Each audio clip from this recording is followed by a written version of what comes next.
할렐루야. 하나님께 사랑받으시고 하나님을 사랑하셔서 오늘도 주일 예배 말씀을 통해 하나님을 만나시고 그 말씀대로 살기를 소망하시는 믿음의 가족 한 분 한 분에게 여호와 하나님 아버지와 주 예수 그리스도로부터 은혜와 평강이 넘치도록 임하심을 믿습니다. 이 시간 예수님께서 바라보십니다 라는 제목으로 하나님의 말씀을 대언하겠습니다. 한 나라가 선진국으로 가고 있다를 나타내는 지표가 여러 가지가 있습니다. 그 중에 하나가 그 나라 국민들이 어떠한 문화생활을 누리는가 하는 것도 포함되어 있다고 합니다. 문화생활이 뭐죠?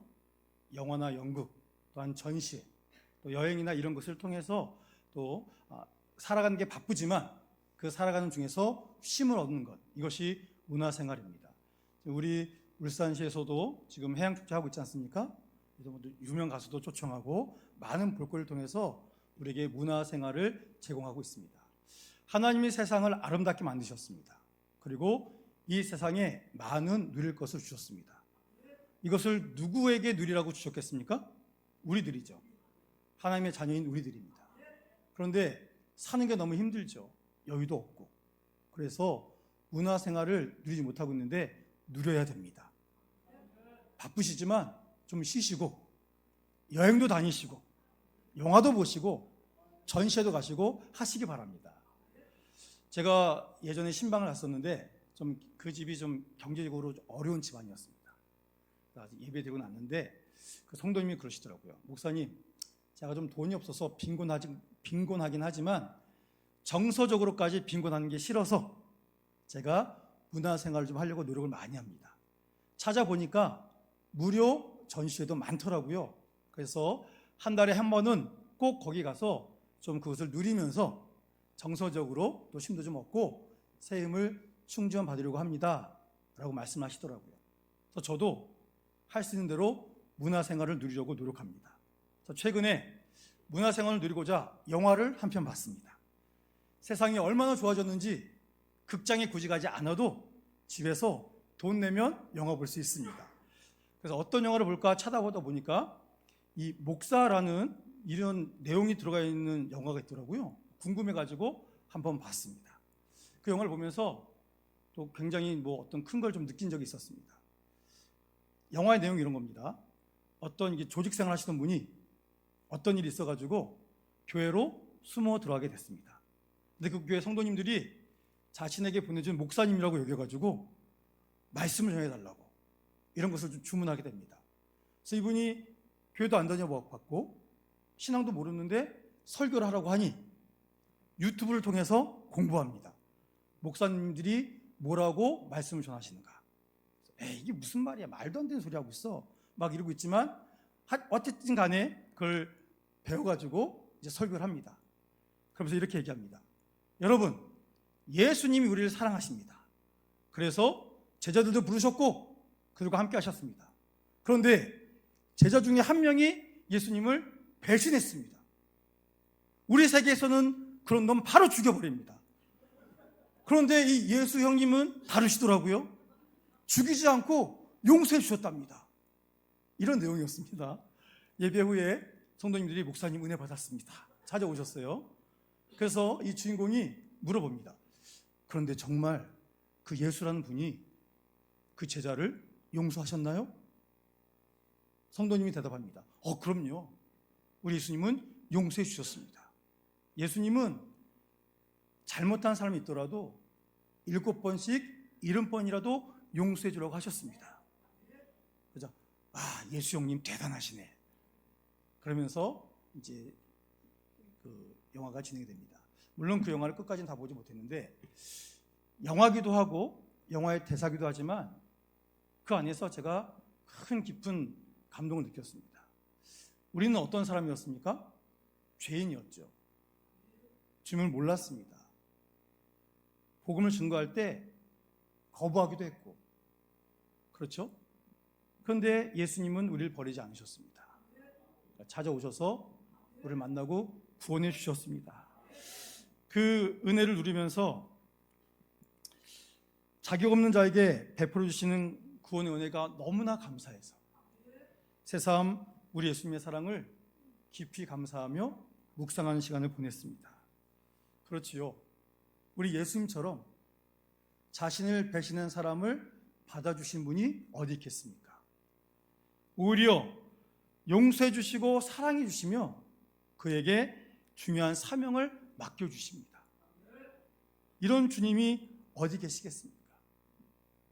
예수님이 어떤 분인가 알고 싶으면 예수님과 가장 가까이 지냈던 제자들, 그 제자들과 예수님은 무엇을 하셨는가 살펴보면 알 수가 있습니다.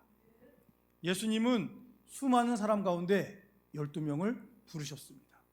그들을 제자로 삼으셨습니다. 그들과 3년 동안 동고동락하시면서 사랑을 공급해 주셨습니다. 자신이 이 땅에 오신 이유를 알려주셨습니다. 잡히시는 그 순간까지 직접 제자들의 발을 씻어주셨고 마지막 그 순간까지 제자들을 사랑으로 섬겨주셨습니다. 그런데 가룟 유다가 예수님을 팝니다. 그뿐만이 아니지요. 정말로 예수님을 사랑하기에 확신 있게 자신있던 제자 베드로, 내가 죽을지언정 저는 예수님을 배반하지 않습니다 라고 말했습니다. 베드로만 그런 줄 아십니까? 우리 마가복음 14장 31절 말씀 함께 봉독합니다. 베드로가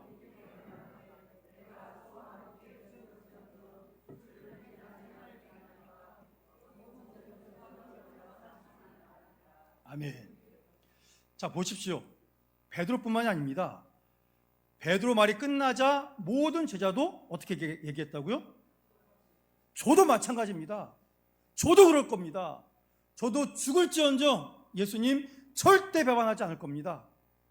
12명의 모든 제자가 이렇게 자신했습니다. 그런데 그들이 어떻게 했죠? 다 예수님 버리고 도망갔습니다.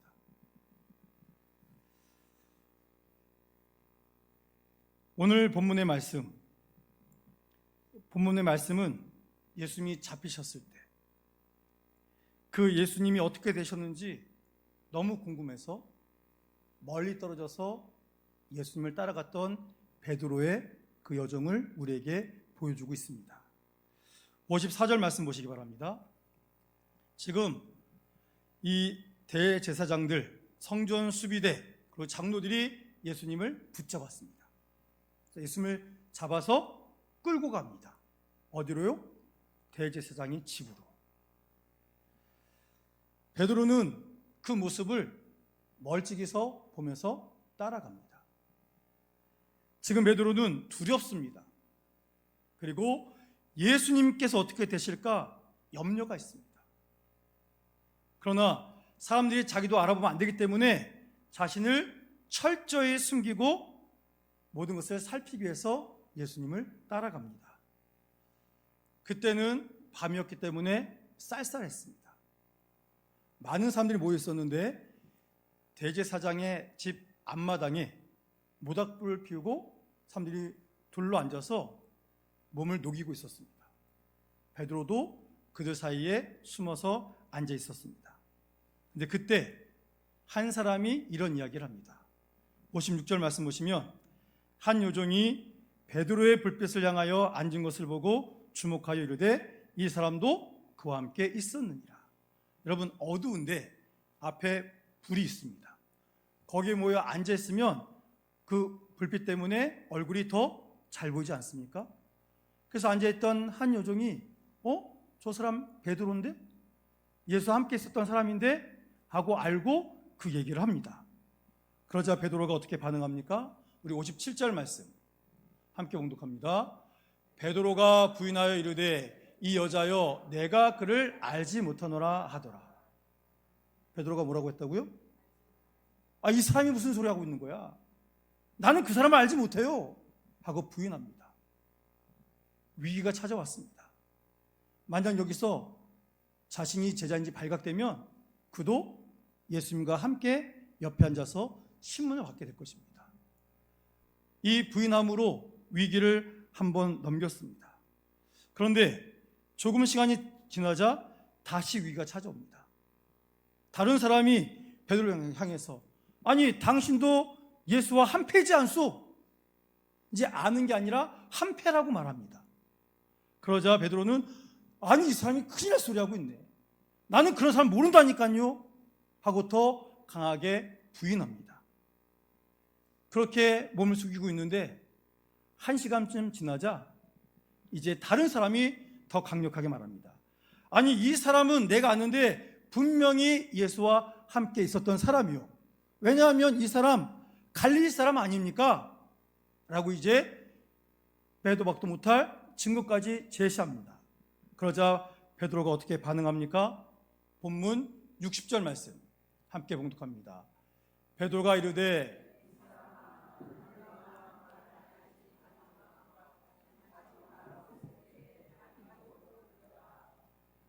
베드로가 큰일이 났습니다. 펄쩍 뛰면서 아니 내가 모른다고 몇 번을 얘기하지 말 알겠소? 하면서 더 강력하게 부인합니다. 누가복음에서는 이 세 번째 베드로의 부인을 굉장히 좀 순화해서 기록했습니다. 그런데 마태복음과 마가복음에서는 이렇게 동일하게 기록하고 있습니다. 마태복음 26장 74절 말씀 함께 봉독합니다. 그가 저주하며 맹세하여 이르되 나는 그 사람을 알지 못하노라 하니 곧 닭이 울더라. 여러분, 사람들이 지금 베드로를 주목해 봅니다. 첫 번째, 두 번째 말할 때도 자신을 바라보는 사람들의 눈빛이 심상치가 않았습니다. 그런데 세 번째, 증거까지 제시하면서 말하자 위기를 느낍니다. 야, 내가 이제 발각되겠구나. 나 이러다 잡혀서 죽는 거 아닐까? 너무 무서웠습니다. 그래서 어떻게 했다고요? 저주했답니다. 저주. 이 저주가 뭘까요? 쌍욕을 한 겁니다. 내가 예수를 완전히 모른다고 부인하지 않으면 큰일 나겠기에 자신이 그토록 사랑했고 죽을지언정 부인하지 않겠다고 했던 그 예수님을 목숨을 건지겠다는 그 생존의 모습 때문에 욕에 욕을 하면서 예수님을 부인합니다. 그리고 내가 맹세하는데 나는 절대 이 사람을 알지 못합니다 라고까지 강력하게 부인했다라는 것을 우리에게 알려주고 있습니다. 바로 그 순간 어떤 일이 일어났죠? 닭이 울었습니다. 그런데 닭이 우는 순간 이러한 일도 일어났습니다. 오늘 본문 61절 말씀 함께 봉독합니다. 주께서 돌이켜 베드로를 보시니 베드로가 주의 말씀 곧 오늘 닭 울기 전에 내가 3번 나를 부인하리라 하심이 생각나서 목숨을 건지겠다고 자신의 스승을 버린 베드로의 그 욕설까지 하면서 부인하는 그 순간 닭이 웁니다. 닭이 울자 어떤 일이 일어났죠? 예수님께서 지금 신문을 받고 계셨는데 닭이 우는 순간 몸을 돌려서 베드로를 바라보십니다. 여기서 보다 라는 이 단어는 뚫어지게 보다 라는 뜻입니다. 그런데 정죄하고 책망하고 비방하기 위해서 보는 게 아닙니다. 여기서 본다는 이 단어는 상대방에 대해서 관심을 가지고 애정스럽게 바라보는 눈빛을 말합니다. 바꿔 말하면 예수님께서 네가 감히 나를 부인해? 네가 그러면 그렇지. 내가 네가 그렇게 장담할 때부터 알아봤어. 내가 널 그냥 두지 않겠다. 너를 내가 응징하겠다. 그런 모습으로 보신 게 아니라는 뜻입니다. 신문 받는 중에도 그 사람들 틈에 숨어서 다른 제자는 다 도망갔는데 오직 한 사람 베드로만이 따라왔습니다. 근데 그 베드로가 군중들 틈에 숨어 있으면서 예수님이 어떻게 되나 너무 보고 싶은데 자기를 알아보는 사람들 때문에 자신을 3번이나 부인하고 저주까지 부인하는 그 베드로가 너무 안쓰러워서 예수님은 그를 긍휼의 눈, 사랑의 눈, 회복시키려고 하는 그 시선으로 베드로를 바라보고 계셨던 것입니다. 우리를 바라보는 예수님의 눈빛이 바로 이 눈빛입니다. 우리를 불쌍히 여기시고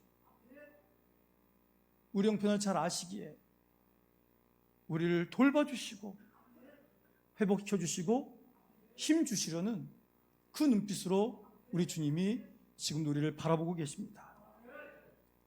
생각해 보세요. 내가 지금 내 스승을 부인했습니다. 쌍스러운 욕을 하면서 부인했습니다. 다기로서 깜짝 놀라 예수님 계신 걸 쳐다봤더니 예수님의 눈과 마주쳤습니다. 그 순간 베드로의 마음이 무너집니다. 너무 죄스럽고 너무 미안하고 내가 이런 존재였구나, 그걸 인식하면서 통곡합니다. 자신이 이제 죽음 앞에 서 있는데 자신보다 제자를 더 사랑하셔서 걱정하시고 여전히 사랑의 눈으로 자신을 바라보는 예수님을 바라보며 베드로는 참회의 눈물을 지금 흘리고 있습니다. 그리고 자신을 바라보는 예수님의 그 눈빛을 통해서 이렇게 말씀하시는 주의 음성을 듣습니다. 괜찮다. 내 아들아, 괜찮다. 내가 이를 위해서 왔단다. 연약한 너를 강하게 하기 위해서, 죄인된 너를 구원하기 위해서 내가 왔단다. 사랑하는 성도 여러분, 우리도 그렇죠. 예수님을 사랑한다고, 예수님이 나의 모든 것이라고 고백할 때가 있습니다. 그런데 우리의 삶의 문제 때문에, 어쩌면 내가 지금 예수님을 부인하지 않으면 내가 살 수 없다는 생각 때문에 조금도 주저함없이 예수님을 부인할 때도 있습니다. 베드로처럼 저주하는 순간을 맞이할 수도 있습니다. 그 순간 지나면 내가 왜 그랬을까? 내가 미친 거 아니었을까? 너무 수치스러워서 통곡하게 될 수 있습니다. 예수님을 부인한 나를 예수님은 더 이상 사랑하지 않으시겠지, 나는 이제 주님께로 돌아가지 못하겠지 하고 낙심될 때도 있습니다. 그런데 바로 그럴 때 베드로를 바라보셨던 예수님의 시선을 기억하시기 바랍니다. 예수님은 그럴지라도 우리들을 사랑하십니다. 우리들을 구원하시고 다시는 그런 일을 하지 않도록 우리에게 믿음의 믿음을 더해 주신 줄로 믿으시기 바랍니다. 이러한 주의 상을 받고 변화된 베드로, 그 베드로에게 예수님은 믿음의 역사를 나타낼 수 있도록 사명을 주십니다. 네가 나를 사랑하느냐? 내 양을 먹이라. 이 귀한 사명을 갖고 베드로는 죽는 순간까지 예수님의 그 사랑, 예수님의 복음을 증거합니다. 기독교 역사에 보면 이런 기록이 나옵니다. 초대교회 때 유대인들이 복음을 듣고 개종합니다. 그래서 그리스도인이 됩니다. 그런데 유대 사회에서 기독교인으로 살아간다는 것이 너무 힘듭니다. 그래서 살기 위해서 예수님을 또 배교합니다. 그런데 그 모습이 너무 죄스럽습니다. 그래서 다시금 회개하고 예수님께 나가기를 원하지만 자신의 그 배신한 모습이 너무 부끄러워서 쉽사리 교회에 가지 못하고 있습니다. 그 소식이 교회에 들려집니다. 그래서 많은 사람들이 가서 위로합니다. 하나님이 다 용서하셨어요. 하나님 당신 마음 다 아셨습니다. 그러니 힘 얻어서 돌아오시기 바랍니다. 이렇게 위로합니다. 그런데 안 돼요. 나 같은 사람은, 나같이 예수님 배신한 사람은 주님께 나가지 못합니다 하고 돌아오지 못합니다. 그때 교회에서는 마지막으로 베드로를 보냅니다. 그럼 베드로가 그 집에 갑니다. 그리고 그분을 향해 눈을 바라보며 손을 꼭 붙잡고 이야기합니다. 형제님, 자매님, 제가 누군지 아시죠? 저는 예수님을 3번이나 부인한 사람입니다. 마지막에는 욕설해 나가면서 나 살겠다고 예수님 부인한 그런 사람입니다. 그런데 예수님께서 저를 바라보셨습니다. 저를 정죄하지 않으시고 사랑하신다고, 너를 구원할 것이고 너를 통해 위대한 일을 할 것이라고 저를 받아주셨습니다. 그래서 제가 오늘 이렇게 서 있지 않습니까? 예수님이 이런 나도 용서하셨다면 당신은 더 용서하시지 않겠습니까? 그러니 일어나세요. 나와 함께 주님께로 나아갑시다. 이렇게 권면하면 모든 사람들이 통곡하면서 베드로의 손을 붙잡고 주님께로 나아갔다고 합니다. 사랑하는 성도 여러분, 우린 모두는 베드로 같았던 사람입니다. 아니면 어쩌면 베드로보다 더 못한 삶일 수도 있습니다. 예수님을 모른 척하고 외면하고 어느 때는 예수님을 원망하고 저주까지 하면서 너무나 부끄러운 모습으로 사는 때도 너무나 많습니다. 어느 때는 자기 자신조차도 자신이 그리스도인인 것조차도 기억하지 못하고 성령께서 내 안에 계시건만 죽은 영혼처럼 살아갈 때가 너무나 많이 있습니다. 우리가 그렇게 무너집니다. 그런데 우리가 무너지는 그 순간 예수님은 우리를 더욱더 바라보십니다. 책망하고 정죄하고 사망 선고하기 위해서가 아니라 괜찮다. 내가 있지 않니? 내가 너를 붙들고 있다. 우리를 불쌍히 여기시고 회복시키시고 감싸 안으셔서 변화시키기 위해서 우리를 바라보고 계십니다. 그리고 우리가 다시금 주님께로 나아갈 수 있는 힘과 용기를 주십니다. 어제 우리 아동부에서 여름 행사를 하기 위한 행사로 달란트 잔치를 했습니다. 이 달란트 잔치를 시작하면서 우리 권 목사님께서 아이들에게 이 달란트를 비유로 말씀을 전했습니다. 하나님이 주신 믿음의 삶을 살아가면 우리 자녀들이 교회 나와서 예배를 드리고 신앙생활하면서 받은 달란트로 많은 것을 사고 누릴 수 있는 것처럼 하나님이 주신 달란트로 세상에서 수많은 주님의 영광을 올리는 복을 누릴 수 있다. 이런 말씀을 선포했습니다. 그 예배 후에 아이들은 여러 가지 이유로 받은 달란트를 가지고 우리 선생님들이 정성껏 준비하신 닭꼬치도 먹고 떡볶이도 먹고 물라면도 먹었습니다. 그리고 많은 학용품, 간식거리도 사서 기쁘게 돌아갔습니다. 그 중에 이 달란트를 많이 받아서 받은 쇼핑백을 간식으로 가득 채운 한 친구가 이렇게 얘기하는 것을 들었습니다. 일주일 간식 잘 장만했다. 사랑하는 성도 여러분, 그렇습니다. 우리 주님께서는 대사장의 마당에서 예수님을 부인했던 베드로 같은 우리들을 바라보시고 용납하시고 은혜를 주십니다. 그뿐만이 아니라 우리에게 은사와 달란트를 주셔서 그것을 가지고 마음껏 하나님의 영광을 위해서 살아갈 수 있는, 주께 영광을 올려드릴 수 있는 능력을 우리에게 주셨습니다. 그러니 그 무너져 있는 자리에 머물러 계시지 마시고 주님이 주시는 힘과 능력으로 일어서시기 바랍니다. 실패하고 넘어지고 쓰러지는 순간이 오더라도 그 자리에 머물지 마십시오. 해서는 안 되지만 혹 예수님을 부인하는 용서받을 수 없는 죄를 지었다고 할지라도 그 실패 자리에 머물지 마십시오. 그 무너짐의 자리, 실패 자리에서 우리를 따뜻한 눈으로 바라보시는 주님의 눈을 마주하시기 바랍니다. 괜찮다. 내가 너를 바라보고 있지 않니? 내가 너를 위해서 이 땅에 오지 않았니? 너의 그 연약함을 담당하고 새 힘을 주고 능력 주러 내가 오지 않았니?